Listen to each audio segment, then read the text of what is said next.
রাধে রাধে বন্ধুরা, কেমন আছো সবাই? আমার আরেকটা নতুন ব্লগে তোমাদের অনেক অনেক স্বাগত জানাই। তা ভগবানের কৃপায়, আমার কুঞ্জ বিহারীর কৃপায় নিশ্চয়ই তোমরা প্রত্যেকে খুবই ভালো আছো।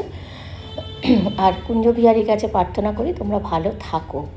তা দেখো, সকালবেলা ঘুম থেকে উঠেই তো কাজে লেগে পড়েছি। তা আগে আমাদের ঘরটা পরিষ্কার করে নিচ্ছি, নিয়ে তারপরে যাব মেয়ের ঘর পরিষ্কার করব, আরও সব ঘর তো মানে কাজ তো আছে। চোখটা খোলা মানেই সংসারের কাজ, কাজ দিয়ে শুরু আর রাতে কাজ দিয়ে শেষ। এটাই তো আমাদের মেয়েদের কাজ, তাই না? সকালবেলা উঠে থেকে আর আমাদের ডেলি ব্লগ মানে দেখো, আমরা তো আর বাইরে বেরোই না, কাজকর্ম করি না যে তোমাদের বাইরের কিছু নিত্য নতুন জিনিস দেখাবো। আমাদের এই ঘরেই সব, ঘর দিয়েই শুরু, ঘর দিয়েই শেষ। আর ঘরেই আমাদের জীবন কাটে, খুব রেয়ার আমরা বাইরে বেরোই। তা আজকে আমি আমার নতুন আইফোন থেকে ব্লগ স্টার্ট করছি। জানি না কেমন হচ্ছে ভিডিওটা। আমার তো খুব আনন্দ হচ্ছে যে একটা আমার হাজব্যান্ড আমাকে এত ভালো গিফট করেছে। সত্যি আমি কোনো দিন ভাবতে পারিনি যে ও আমাকে এত ভালো একটা গিফট করবে। যাই হোক, আর আগের দিন একটুখানি আইফোনে আগের ব্লগে করেছিলাম, তোমাদের বলেছিলাম, ওটা উড়ে তো চলে গেছে, আর পাইনি। তা দেখো, পুরো ঘরদোর পরিষ্কার করে, আর বিশ্বাস করো এত লোম রোজ ঝাড়ছি, রোজ লোম যেন যাচ্ছে না। আর এই লোম থেকে না আমার ভীষণ, আগে হতো না জানো তো, জানি না শরীর আবার অ্যালার্জির, আমার তো এমনি অ্যাসমা অ্যালার্জি আছেই, জানি না পরিমাণটা বেড়েছে কি না। এখন একটু ঘরের কাজ করলে বা কুকুরের লোম বা ডগিদের লোম যদি একটু মানে ওড়ে না, আমার প্রচণ্ডভাবে নাক সুরসুর করে, গলা খুসখুস করে, মানে চোখ চুলকোয়, খুব একটা অস্বস্তি, প্রচণ্ড অস্বস্তি হয় শরীরে। কিন্তু কিছু করার নেই, করতে তো হবেই বলো। মেয়েকে বলেছিলাম যে রাখিস না আরেকটা, ও সেই আরেকটা রেখে দিয়েছে এখন দুটো। যাই হোক, এখন তো ওরা নেই। মেয়ে তো বললাম তোমাদের আগে, মেয়ে শ্বশুরবাড়ি গেছে, বলেছিলাম কি মনে নেই, হ্যাঁ আগের ব্লগে মনে হয় বলেছিলাম, শ্বশুরবাড়ি গেছে। তাই জন্য এখন যদিও ডগি ওরা নেই, কিন্তু লোমটা তো ঘরে রয়েই গেছে না, 2-1 দিনের মধ্যে কি আর লোম যাবে? সেই সরিয়ে পরিষ্কার করতে করতে লোম যেন আমি কমাতে পারছি না। আর দেখো, আগের দিন তোমরা খেয়াল করেছো কি জানি না, এই খাটটা ছিল হচ্ছে ওই দেয়ালের ধারে। এবার আমার মেয়ে খালি বলতো পাখার হাওয়া পাই না, পাখার হাওয়া পাই না, ওই জন্য খাটটা নিয়ে চলে এসেছি আমি মাঝখানে। আর খাটে নতুন চাদর বালিশোয়ার সব পেতে দিয়েছি মেয়ের ঘরে। মেয়ে এখন নেই, ঘরটাকেও ব্যবহারও করে না, টিপটপই থাকে। ওই মাঝে মাঝে এসে আমি ঝেড়ে দিই, পরিষ্কার করে দিই। আর টেবিলটাও ভালো করে মুছে দিলাম, যেহেতু সাদা টেবিল না, একটু না মোছামুছি করলে প্রচণ্ড ধুলো পড়ে যায়। রাস্তার ধারে ঘর, বুঝতেই তো পারছো, একে লোম তার উপরে ধুলো, মানে দুটো একদম জাপটে ধরেছে। আর তোমরা আশা করি আমার ব্লগে গাড়ির আওয়াজ নিশ্চয়ই মাঝে মাঝে পাও। কেন বলো তো? এই যে রাস্তার ধারে ঘর, তাও বিশ্বাস করো যখনই কথা বসাই না, জানলা দরজা পাখা সব বন্ধ করে দিয়ে গরমে বসি, তবু গাড়ির আওয়াজ আটকাতে পারি না। সে রাতেই দিই, সকালেই দিই, যখনই দিই, মাঝরাতে দিলেও তুমি গাড়ির আওয়াজ পাবে। কেননা রাস্তা দিয়ে, মেন রোড যেহেতু, রাস্তা দিয়ে কন্টিনিউ গাড়ি চলে। আর দেখো, মেয়ের ঘরটাও ভালো করে ঝেড়ে মুছে পরিষ্কার করে নিয়ে ঝাঁটটাও দিয়ে দিলাম, দিয়ে এবার বারান্দাটা ঝাঁট দিয়ে তারপরে ঘরটা মুছে নেবো। নিয়ে তারপরে তো আছেই স্নান করা, পুজো দেওয়া, রান্না করা, একের পর তো এক রয়েছে। আর যা বীভৎস গরম, হাওয়া দিচ্ছে ঠিকই, হাওয়া দিচ্ছে বলেই এই জানলা দরজাগুলো বন্ধ করে দিয়েছিলাম, নাহলে ঝাঁট দিতে পারছিলাম না, সব উড়িয়ে নিয়ে চলে যাচ্ছে। তাই জন্য জানলা দরজাগুলো বন্ধ করে দিয়েছিলাম। তো চলো এবারে ঘরদোরগুলো মুছে নিই। আর জানো তো, সংসারে মানে চিন্তার শেষ থাকে না, একটা চিন্তা থেকে বেরোতে বেরোতে আমরা আরেকটা চিন্তায় ঢুকে যাই। মানে ভাবি যে ভগবান আমাদের কত পরীক্ষা নেবে। সবারই সংসারে কিছু না কিছু লেগেই থাকে, আর আমরা ব্লগে শুধুমাত্র তোমাদের ভালো দিকটাই তুলে ধরি। হ্যাঁ, পজিটিভ দিকটা তুলে ধরি, যাতে তোমরা পজিটিভ যেটা সেটাই তোমরা নিতে পারো। কোনো রকম নেগেটিভ আমরা তুলে ধরি না, না তোলারই চেষ্টা করি বা ধরারই চেষ্টা করি, কেননা চাই না, সবারই জীবনে কিন্তু নেগেটিভ জিনিসটা রয়েছে। তাই চাই না যে আমাদেরও নেগেটিভ জিনিসটা তোমাদের মধ্যে ছড়িয়ে দিতে, তাই পজিটিভটাই দেওয়ার চেষ্টা করি। প্রত্যেকের জীবনেই কিন্তু রয়েছে সেই জিনিসটা। আর পজিটিভ আর নেগেটিভ এই দুটো বাদে তো আর জীবন চলে না, কারোর বেশি কারোর কম। কিন্তু আমাদের বেশি হলেও আমার বেশি হলেও আমি কিন্তু সব সময় পজিটিভটাই তুলে ধরার চেষ্টা করি, কোনো সময় নেগেটিভটা না দেবারই চেষ্টা করি। কিন্তু যখন দেখি পারি না তখন হয়তো মাঝে সাঝে, জানি না আজ পর্যন্ত বলেছি কিনা, হয়তো বলতেও পারি। তো এই যে পুজো হয়ে গেল, সকাল থেকে যেটুকু ওই ঘর তো পরিষ্কারের ভিডিওই দিতে পেরেছি, কেন আমার ফোনে আর চার্জ নেই। একটা কথা বলতে গেলে ঘরে আমি নিশ্চিন্তে একটা কথা বলতে পারবো না, চারদিক দিয়ে ঘরে কথা আসে, কিছু করার নেই। এই যে হয়ে গেছে পুজো। আচ্ছা চলো এবার রান্নার দিকে যাবো, মোটামুটি সব কাজ শেষ, এবার রান্না করবো।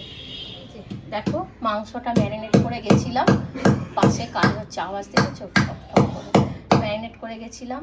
এইখানে এই যে মাংসের মধ্যে দিয়েছি টক দই, কী কথা বলবো, টক দই, আর আছে আদা রসুন পেঁয়াজ ধনে গুঁড়ো জিরে গুঁড়ো দিয়ে পেস্ট বানিয়েছিলাম, সেই একটু পেস্ট মেখে রেখে দিয়েছি। তা তোমরা দেখলে আমি পুজো দিয়ে দিয়েছি, আর ওদিকে কাজ মোটামুটি হয়ে গেছে। এবার রান্নাটা করবো। আবার আজকে আমার কাজের যে বউটা, সে তুমি আর বলো না, দেখো আমার অবস্থা তোমরা ইগনোর করো, খুব অবস্থা খারাপ। পুজো আচ্ছা তো হয়েই গেছে, আর এবারে চলো রান্নাটা করে নিই। মাংসটা ম্যারিনেট করা আছে, আর মাংস করা কি দেখাবো, সে একই মাংস একইভাবে করে। তো চলো রান্না বান্না করে পরে আসছি। এখানে এরা বাঁদরামো করেই চলেছে, ঠিক আছে? তো চলো যাই, আগে রান্না করে নিই।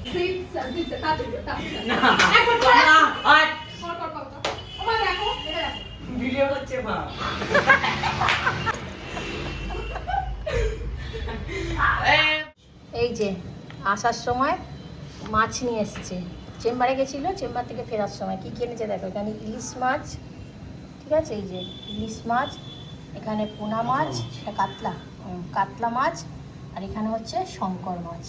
এই তিনটে মাছ এনে রেখেছে, ওই ধুয়ে রাখলো, আমার তো সময় নেই, আমি রান্না করছি, ও ধুয়ে রাখলো, আর আমি মাছটা একটু কমই ধুই, ওই দই বেশি। তো চলো থাক, এগুলো ফ্রিজে যাবে, আজকে তো হবে মাংস।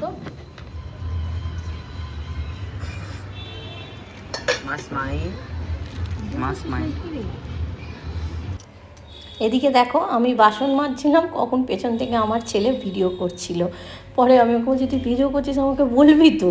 তা যাই হোক, ও ভিডিওটা করছিল। আর এর আগে তোমরা দেখলে যে দু ভাই বোনে মিলে কি কাণ্ডই না করছিল, আর সেটা আমি একটুখানি ক্যাপচার করতে পেরেছি, তারপর ওরা বুঝতে পেরে গেছে এই হয় আমার ঘরে ভাই বোনদের মধ্যে। আর আজকেও আমার কাজের বউটা আসেনি, সেই জন্যই যে তোমাদের সকালে বলেছিলাম এখন বাসনগুলো নিয়ে বসেছি। বন্ধুরা খাওয়া দাওয়া অনেকক্ষণ না, এই হ্যাঁ 3:30 পৌনে 4 নাগাদ খাওয়া দাওয়া হয়ে গেছে। এখন একটু বসে আছি, একটু রেস্ট নিয়ে তারপর একটু গড়াবো আর কি বিছানায়।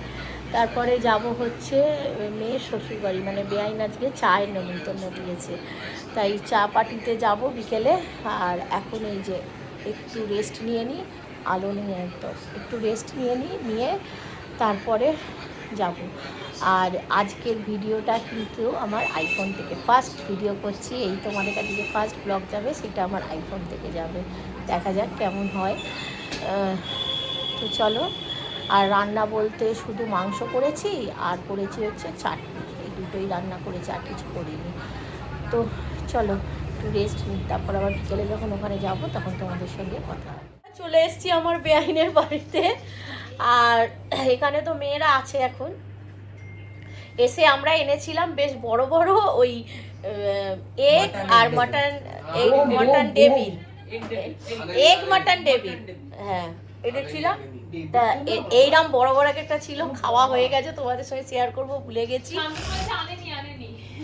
খাওয়া হয়ে গেছে তোমাদের সঙ্গে মানে শেয়ার করব ভুলে গেছি। আর এখন আমার বেআইন বানাবে চপ, আমরা খাবো চপ মুড়ি, আর চাটাও হয়ে গেছে খাওয়া, কিছুই শেয়ার করা হয়নি। দিয়ে এখন সব গল্পর পাঠ চলছে, এরপর চপ বানাই, চপ খাবো, চপ মুড়ি খেয়ে তারপরে বাড়ি যাবো। এই দেখো এরা সব এখানেই এখন আছে, দেখো ওর ঘুম হয়ে গেল, আমি ব্লগ করছি তো ওরা উঠে পড়লো কেন? সব বসে আছে ওখানে। শান্তনু পেটটা চাপা দে।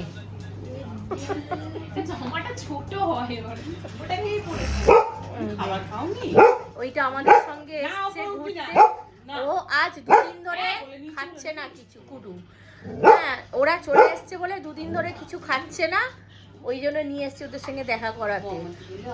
আর এই দুটো চলে এসেছে তো আমার মেয়ের সঙ্গে, ও সেই থেকে খাওয়া বন্ধ করে দিয়েছে, মন খারাপ হলো, ওই জন্য দেখা করাতে নিয়ে এসছে।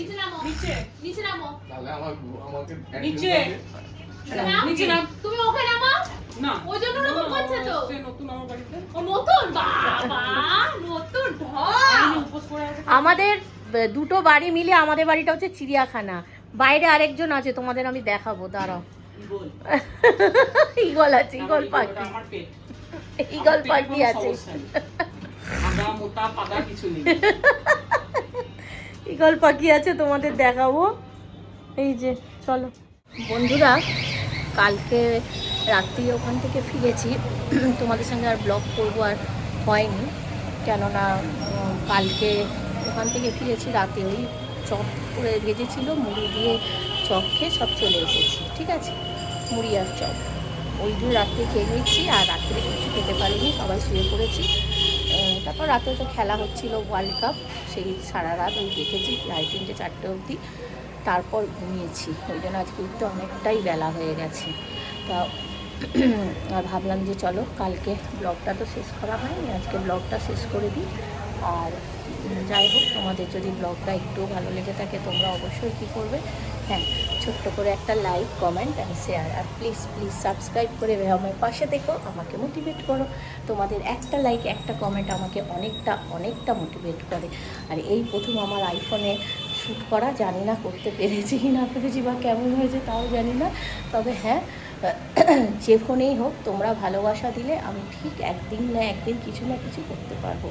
তো চলো ভিডিওটা শেষ করি, আর শেষ করার আগে আবারও বলবো, তোমরা প্রত্যেকে খুব খুব খুব ভালো থেকো, সুস্থ থেকো, আনন্দে থেকো, আর অলটাই হাসতে থেকো, আর হ্যাঁ, অপরকেও আনন্দে দেখো।